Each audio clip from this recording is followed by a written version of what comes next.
Islam is the total submission to the will of God. What is the will of God that everyone has to submit to? What is Allah's will?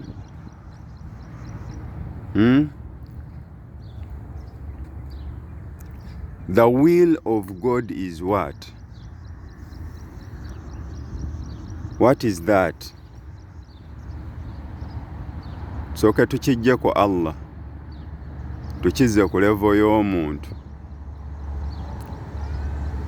When this will comes, which is the sun, everyone becomes conscious of everything around them. You become conscious of the trees, you become conscious of everything, you become conscious of these animals. You yourself, you awake from your sleep and you become conscious. Ozuukuka n'oba n'entegeera ya buli kintu kyonna nga you're conscious. Eno gye bayita total consciousness. But what brings that consciousness? The will of Allah, which is the sun. Now, buli muntu aina will of Allah within. That consciousness ekuleetera okutegeera nti ndi muntu, ekuleetera okulaba nti gino mikono gyange, guno mutwe gwange, bino bigere byange, eno kapa, giri miti. That consciousness within, which is the soul. The soul is the will of Allah within you. Now, since they are entities that are soulless, who only have the spirit, like the trees, the animals, and other creatures, the insects, since there are other creatures which have no divine will within them, they use this divine will called the sun to become conscious of their own growth, of their own purpose. Through the sun, other entities or other creatures, ebitonde ebisigadde bitegeerera mu musana guno, ye consciousness yajo. But you as a person, you have the same consciousness within you. The sun is the soul within the body of a human being, but in its conscious state. Mukutegeera okwo, amagezi g'obulamu ago agakutuddemu nti yenze Nambassa, amagezi ago agakutuddemu nti yenze Faisal, amagezi ago agakutuddemu nti nze Adam. Okitegeera. Era before the will of Allah being commanded within, it's the command, ekiragiro, be and it is. That is the command, the will. Allah willed you to be what you are. Now, what is Islam? Islam is the total submission to the will of God. If the problem is, if you don't obey the will of Allah, bw'otagondera mwoyo guno kye gukugamba, okola ensobi, kubanga gukugamba kola kino, kola kino, kola kino. Gumanyi kiki kye guyina okukola. Kati bw'otakimanya, okola ensobi, ogenda mu kye bayita disobedience. You disobey the will of Allah. Gwe musango gw'oyina. Kati kitegeeza gwe ali mu awakening, you are awakening to the will of Allah within you.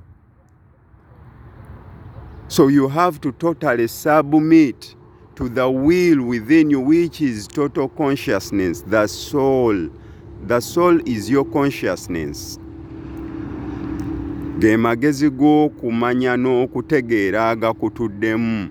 Kati to awaken is to be conscious that I'm not just the body, but I'm beyond the physicality.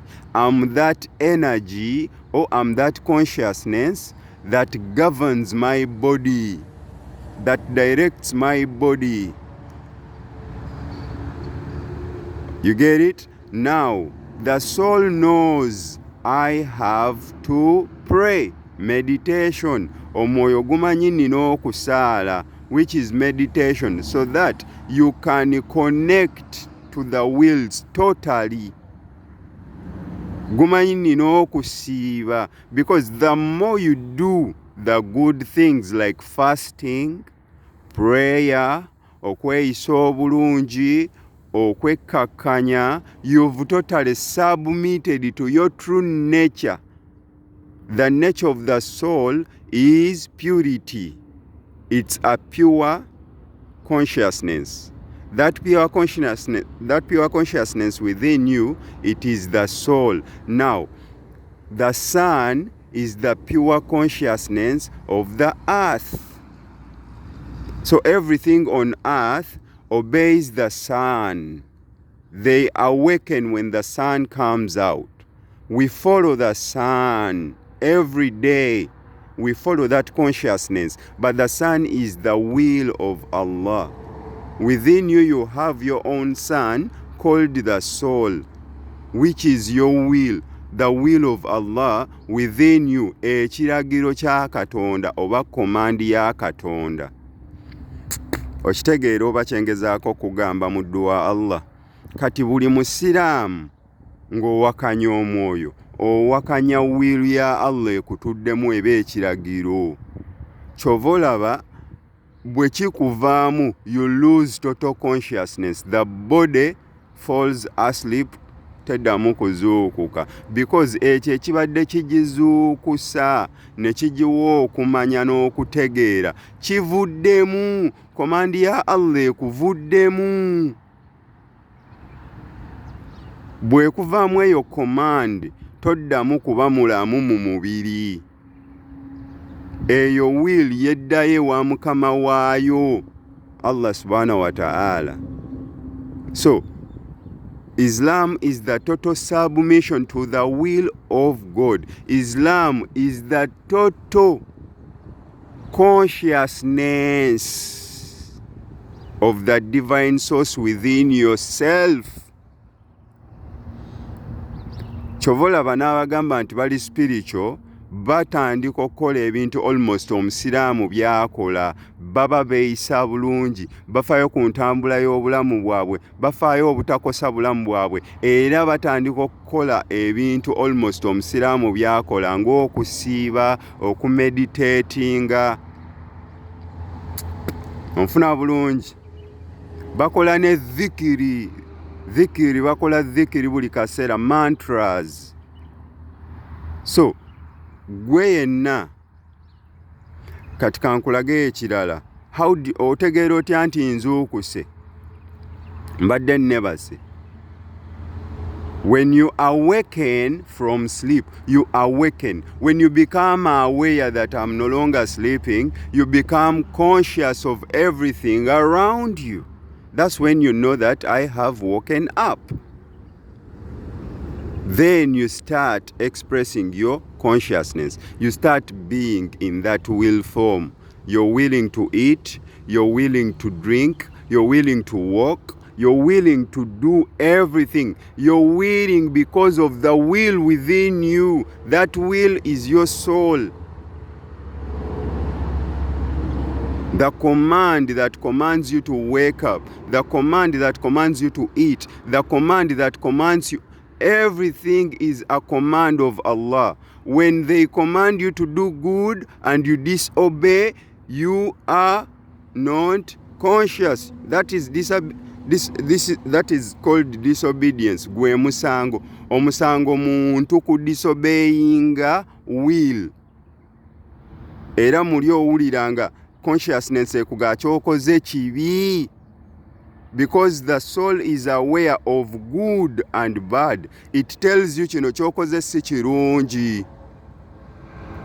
Kati waliwo abantu abalowooza nti bazuukufu naye nga bakyebase era still kye bayita okuzuukukira mu tulo. Osobola ozuukuka ng'olowooza ozuukuse naye ng'era okyebase.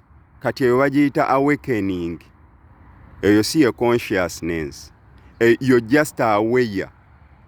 Kati awareness esobola okwambalira mu tulo nolowooza nti ye consciousness ozuukuse. Ogenda okutunula consciousness yo yennyini nega atukyali mu tulo then n'olyoka oddamu n'okwengera. Kati kitegeeza waliyo n'omuntu alowooza nti ali spiritual naye ng'ekituufu tannazuukuka akyali just mu awareness stage.